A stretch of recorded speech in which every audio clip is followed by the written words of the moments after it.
Hey guys, it's Maria. Today I want to talk to you a little bit about auditory processing disorders. In speech, those can also be called central auditory processing disorder. So if you see the words APD or CAPD, they tend to be used, they intermingle those two. They're sort of the same thing. So an auditory processing disorder is a disorder in the way we process the information that comes to us through our ears, what we're actually hearing. Now, that is not to say that it's a hearing disorder. Kids with auditory processing disorders have perfectly fine hearing. When it comes to sound tests, anything like that, they can discriminate sounds. Where they fall apart is discriminating information in sounds. So these are our kids that have a really hard time listening in loud environments. They tend to do much better in a one-on-one situation. They do terrible in a crowd.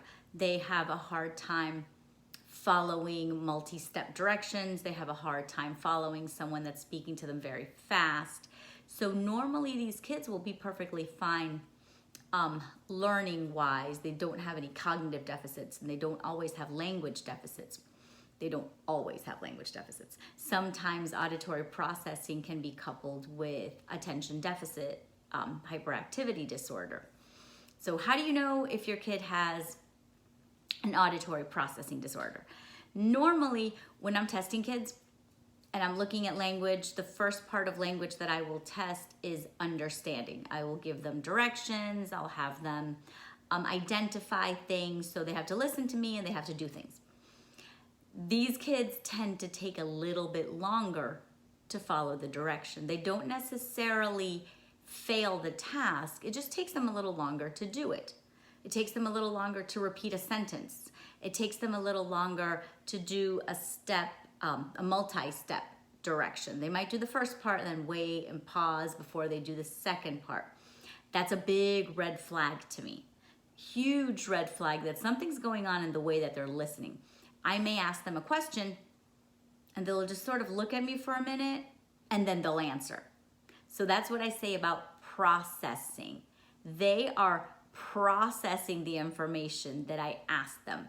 They're thinking about the question. It takes them longer for all of that information to kind of go in. So usually I will ask parents, once I start seeing this happening in the test, I'll look at the parents and I will ask, I'll say, hey, if you were to say to your child, go to your room, get your red sneakers, meet me in the car, would they be able to do all three things? Or would they get to their room, wonder what it was you were supposed to give them, and then maybe meet you in the car? Or they would go to their room, grab something, and then forget what the last part of that direction was. So what I'm trying to explain is they heard the first section of the information. Their brain is processing, go to your room. Mom's still talking through, go get your red shoes. Now they've heard, go to your room. They may not have heard, go get your red shoes, and they heard, meet me in the car. Or they heard, go to your room, get your red shoes. Their brain is processing that information. It's all still kind of going in to the central nervous system to figure out what it was.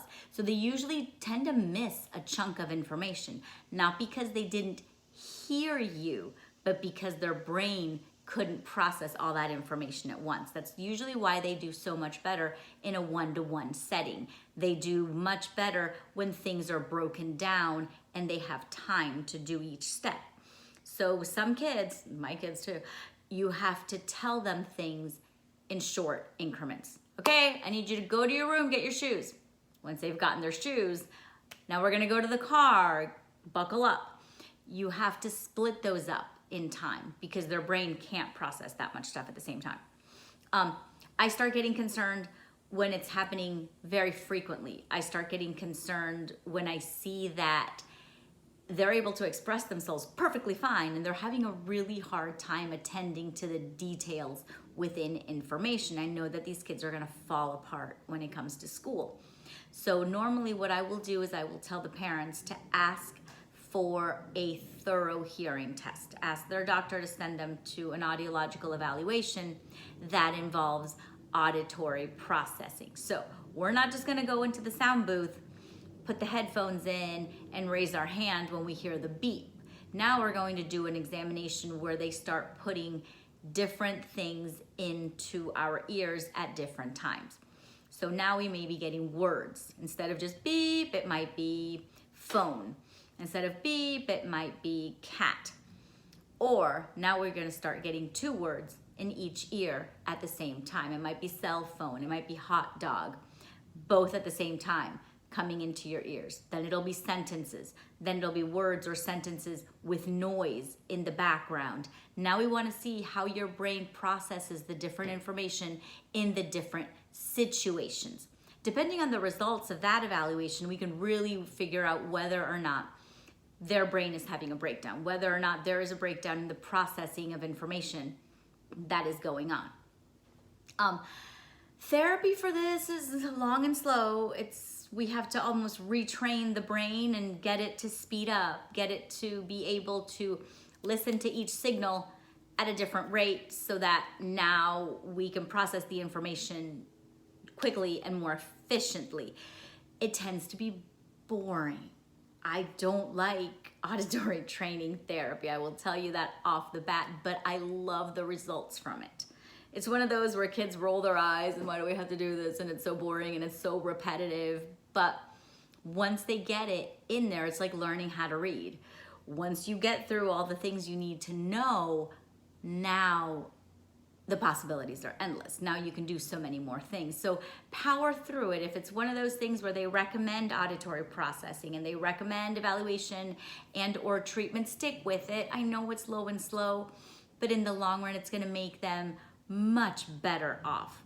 So, well, I hope that helped. I hope it answered a little bit of questions about what central auditory processing is, how it affects us, what we can do about it. If you have any questions or if you want me to do a video on something that you're concerned with, just let me know and I will do that for you. All right, thank you. Have a good day. Bye.